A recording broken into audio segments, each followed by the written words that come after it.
ঐতিহাসিক ১ জুলাই আজ ২৪-এর এই দিনে নতুন গতি পায় রক্তাক্ত জুলাই আন্দোলন। বৈষম্য বিরোধী আন্দোলনের চূড়ান্ত অভিযাত্রার মধ্য দিয়েই পতন ঘটে ১৬ বছরের স্বৈরাচারী শাসনের। ভারতে পালিয়ে যান শেখ হাসিনা।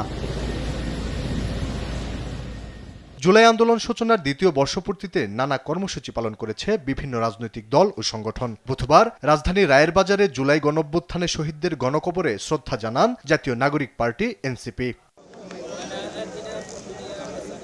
পরে পলাতক শেখ হাসিনাকে দেশে এনে বিচার নিশ্চিতের তাগিদ দিয়েছেন দলটির আহ্বায়ক ও বিরোধী দলীয় চিফ হুইপ নাহিদ ইসলাম। দ্রুত জুলাই গণহত্যার বিচার, জুলাই জাদুঘর খুলে দেওয়ার দাবিও জানান তিনি। এই সরকার আসার পরে মাত্র ২টি মামলার রায় আমরা পেয়েছি এবং তদন্ত কার্যক্রমে রিপোর্ট দাখিলে আমরা যথেষ্ট ধীরগতি দেখছি।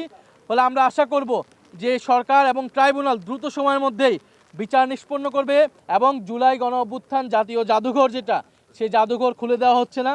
৫ই আগস্টের মধ্যে জুলাই জাতীয় জাদুঘর খুলে দিতে হবে, না হলে জনগণ নিজেরাই সেই জাদুঘর কিন্তু খুলে নেবে এবং নিজেরাই সেই জাদুঘরে যাওয়ার ব্যবস্থা করবে। এর আগে মঙ্গলবার দিবাগত রাত ১২টায় জুলাই আগস্ট শহীদদের আত্মত্যাগকে স্মরণ করে আলোয় আলোয় স্মৃতি সমুজ্জ্বল শিরোনামে কর্মসূচি পালন করে জাতীয়তাবাদী ছাত্রদল।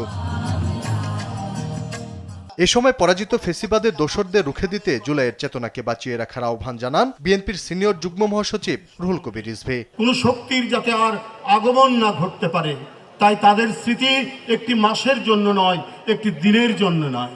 আমি তাই বলেছি, সব কটা জানালা খুলে দাও, তারা আসবে, তারা আমাদেরকে জাগিয়ে রাখবে। জুলাই হত্যার বিচার দাবি করে শহীদদের স্মরণে কর্মসূচি অব্যাহত রাখার কথা জানান ছাত্রদল নেতারা। আলী আকাশ, দেশ টিভি, ঢাকা।